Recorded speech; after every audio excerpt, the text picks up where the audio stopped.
Hello, I'm the Curator, and this is today's item. This is Crystal Maze, the time travel adventure game, based on The Crystal Maze, the popular television series of the time.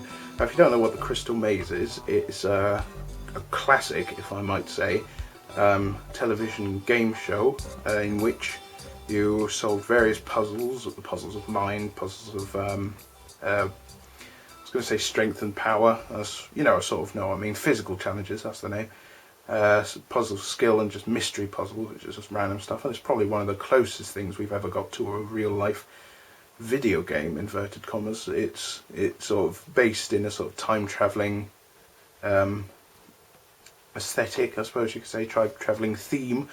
4 different zones, as a futuristic one, an industrial one, later replaced by an ocean level, because everybody needs a water level. Water level's the bane of all games' existence.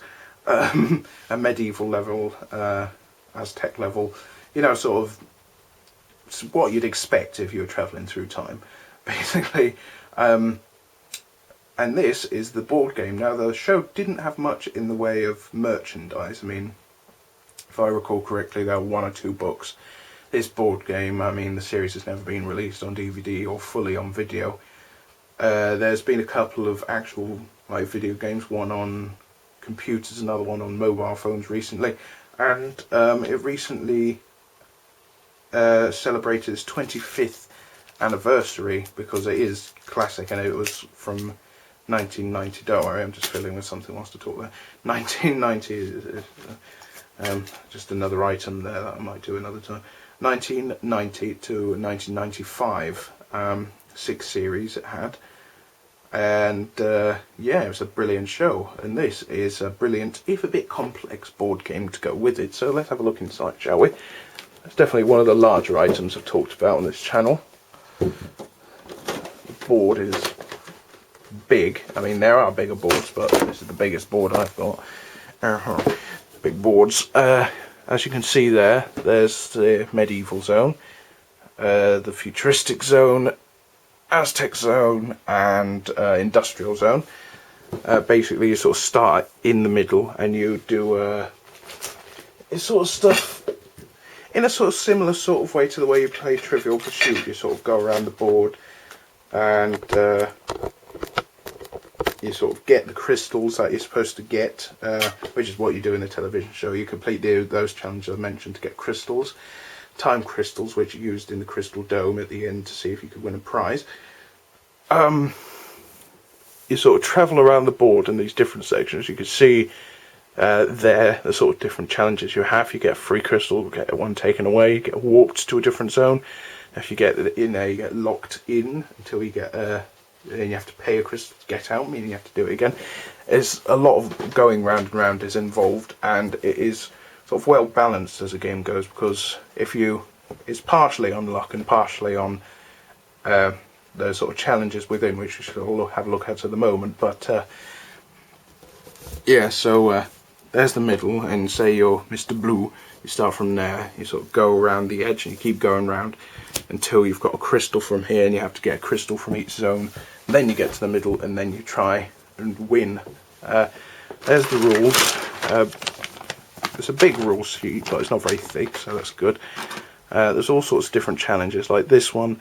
You're supposed to drop a crystal in, you're supposed to sort of manipulate this box and sort of roll it about until the crystal comes out, sort of like a 3D maze. So there it is, there you drop the crystal in. This one, let me just tilt the camera down a little.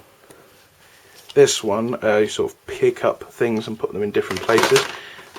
These are sort of the cards you get to score your crystals upon. This one you sort of have to shoot the crystal from a window. There's a... Here it is. It's a little...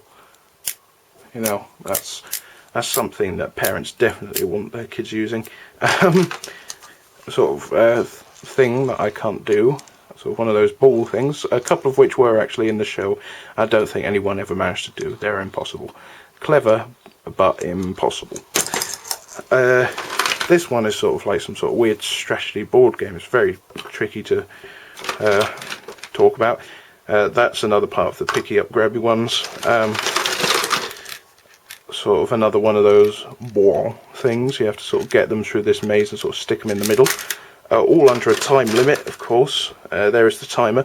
And instead of just having the timer about, the original timer that came with this went in here. This is a different timer that I have spare, seeing as the first timer got broken, I believe.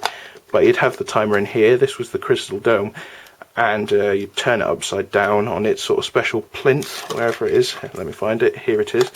You'd have that in the middle of the board, and you turn it upside down, and you might have noticed all crystals, all bits, no dice. Well, another thing that would have delighted parents at the time was the method of which you use the dice. Now, something you might have noticed, there are sort of little knobbles, so there's 6, 3 and 2, and what you do is you put a ball inside them using one of the balls from the catapult game, and you have some sort of seizure, and then the ball goes in the right hole, well, hopefully. So I got a 2 there, so I got to move 2 spaces. It's simple, if a bit loud. There's a couple of Tangram puzzles there, sort of a couple of Wadge them together puzzles here. This type of thing, is that in that complicated board game. It's, you know, it's the sort of stuff you would expect. At the end, when you've got your 4 crystals, you put these tokens into your crystal dome. And what you do, I've just put them in here, closed it again. What you do is you get your time crystals amount of time, and you have to shake the crystal dome about and try and get the tokens to come out of the hole. Now, the last time I played it, I got a grand total of 3 tokens to come out.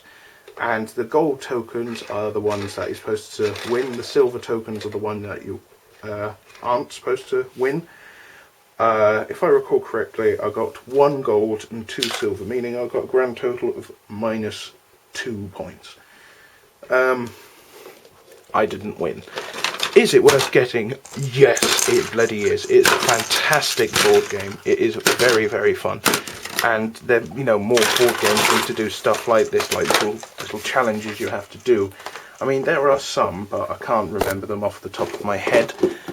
And it just fits the show so well. If you know the show, then you know this sort of board game is sort of the best you can do in board game terms to the show. And it really is a wonderful piece of kit, and I'm glad to have it. I got it for £3, I think, and still have it today. There is one downside: it has a lot of parts, so it might be difficult finding it whole. It might be difficult finding it at all. I was checking it on Amazon and eBay the other day, I couldn't find it at all, so that's just the way it is. Yes, I like it a lot, and you might too. Who knows? Bye.